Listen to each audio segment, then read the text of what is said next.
Hi అండి, నమస్తే. ఈరోజు వీడియోలో మనం మిల్క్ కేక్ రెడీ చేసుకుందామండి. అది కూడా అవెన్ లేకుండా మన ఇంట్లో ఉన్న వస్తువులతోనే తయారు చేసుకోవచ్చు. ఎలాంటి కండెన్స్ మిల్క్ అలాంటివి ఏమీ వాడకుండా ఇంట్లో ఉన్న వస్తువులతోనే చాలా చక్కగా స్పాంజీగా ఫ్లఫీ కేక్ రెడీ చేసుకోవచ్చు అండి. చాలా బాగుంటుంది.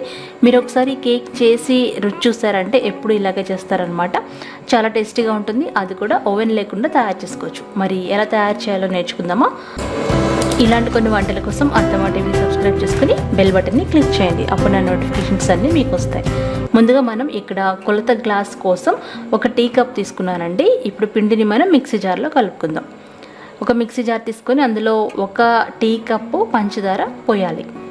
అదే కప్పుతో అరకప్పు ఫ్లేవర్లెస్ ఆయిల్ ఏదైనా వేసుకోండి, అంటే రిఫైండ్ ఆయిల్ అనమాట. ఇక్కడ నేను సన్ఫ్లవర్ ఆయిల్ వేసాను. అదే కప్పుతో ఒక కప్పు కాచి చల్లార్చిన పాలు, అంటే రూమ్ టెంపరేచర్లో ఉన్న పాలు పోయాలి.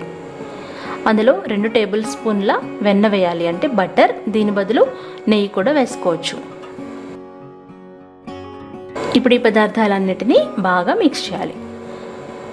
ఈ విధంగా బాగా గ్రైండ్ చేస్తే చక్కగా క్రీమ్ లాగా తయారవుతాయి. చూడండి. ఇప్పుడు ఈ మిశ్రమాన్ని ఒక బౌల్లోకి తీసుకోవాలి.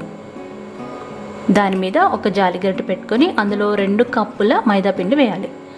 మైదాపిండి కానీ ఆల్ పర్పస్ ఫ్లార్ కానీ అంటారు కదా, దాన్ని చక్కగా జల్లించుకోవాలి. ఇలా జల్లిస్తే కేక్ అనేది బాగా వస్తుందన్నమాట.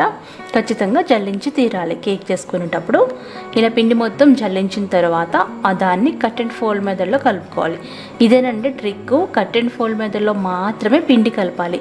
మీరు చేతితో కానీ లేకపోతే మామూలు స్పూన్స్తో కానీ కలిపితే అది సరిగ్గా రాదనమాట. ఇలా కలిపేటప్పుడు అందులో 1 కప్పు పాలు పోసుకోవాలి. ముందు మనం 1 కప్పు పాలు పోసాము, ఇప్పుడు 1 కప్పు 2 కప్పుల పాలు అవసరం అవుతాయి అన్నమాట.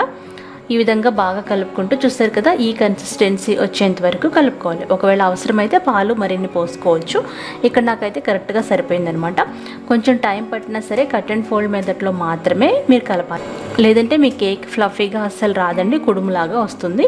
సో మీరు కొంచెం లేట్ అయినా సరే కట్ అండ్ ఫోల్డ్ మెథడ్లో చక్కగా కలుపుకోండి. చూసారు కదా, ఇలా ఫోల్డింగ్ కన్సిస్టెన్సీ రావాలి. ఇప్పుడు అందులో 1 టీ స్పూన్ ఈనో పౌడర్ వేసానండి. దాని మీద 2 టేబుల్ స్పూన్ల పాలు పోసి మళ్ళీ కట్ అండ్ ఫోల్డ్ మెథడ్లో ఒక 5 నిమిషాలన్నా కలపాలి. అప్పుడే మనం వేసిన ఈనో పౌడర్ మొత్తం బ్యాటర్ అంతా వెళ్తుందనమాట. చూసారు కదా, ఇలా మంచి ఫోల్డింగ్ కన్సిస్టెన్సీ రావాలి. ఇలా వచ్చిన తర్వాత గ్రీస్ చేసి పెట్టుకున్న కేక్ టిన్లో కానీ ఏదైనా లోతుగా ఉన్న గిన్నెలో కానీ వేసుకొని మనం దీన్ని బేక్ చేసుకోవాలి. ఇలా బ్యాటర్ మొత్తం వేసిన తర్వాత ఒకసారి ట్యాప్ చేయాలన్నమాట. ఇలా చేస్తే చక్కగా మీ కేక్ ఫ్లఫీగా వస్తుంది. ఇప్పుడు స్టవ్ ఆన్ చేసుకొని హై ఫ్లేమ్లో పెట్టి ఇలా వెడల్పాటి బాండి ఏదైనా పెట్టాలి. ఇలా వెడల్పాటి పెద్ద బాండి ఏదైనా పెట్టుకుంటేనే కేక్ బాగా బేక్ అవుతుందండి. చాలామంది మధ్యలో సరిగ్గా బేక్ అవ్వట్లేదు అంటున్నారు కదా, దానికి సొల్యూషన్ అనమాట. మీ దగ్గర ఉన్న పెద్ద బాండి లేదా పెద్ద కడాయి ఏదైనా పెట్టుకోవాలి. కొంచెం వెడల్పుగా ఉండాలన్నమాట. అలాంటిది పెట్టుకొని హై ఫ్లేమ్లో 5 నిమిషాలు ప్రీహీట్ చేసుకొని తర్వాత కేక్ టిన్ పెట్టేసి మూత పెట్టేసి మీడియం ఫ్లేమ్లో 45 నిమిషాలు బేక్ చేసుకోవాలి. 45 నిమిషాలు అయిన తర్వాత నేను చెక్ చేస్తున్నాను. ఇక్కడ 45 నిమిషాలు అయిన తర్వాత ఒక టూత్ పిక్తో చెక్ చేసినట్లయితే చూడండి, చాలా బాగా బేక్ అయిపోయింది కదా.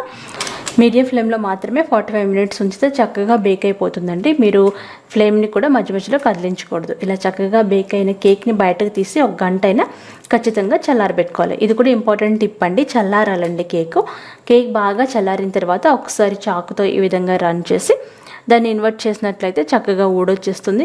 అంతేనండి, మీకు నచ్చినట్టుగా కట్ చేసుకోవచ్చు. కేక్ చల్లారిన తర్వాత మాత్రమే మీరు కట్ చేయాలి. కేక్ చల్లారకపోయినా ఒక్కొక్కసారి మీకు మందంగా ఉన్నట్టుగా అనిపిస్తుంది అనమాట. కానీ చక్కగా బేక్ అవుతుంది. ఖచ్చితంగా 1 అవర్ నుండి 2-3 గంటలైనా చల్లారబెట్టుకోవచ్చు. చూడండి, చాలా బాగుంది కదా. ఇలా స్పాంజీ కేక్ రావాలంటే మీరు కట్ అండ్ ఫోల్డ్ మెథడ్ ఖచ్చితంగా పాటించాలి. మీడియం ఫ్లేమ్లో బేక్ చేసుకోవాలి. అలాగే కేక్ చల్లారిన తర్వాత మాత్రమే కట్ చేసుకోవాలి.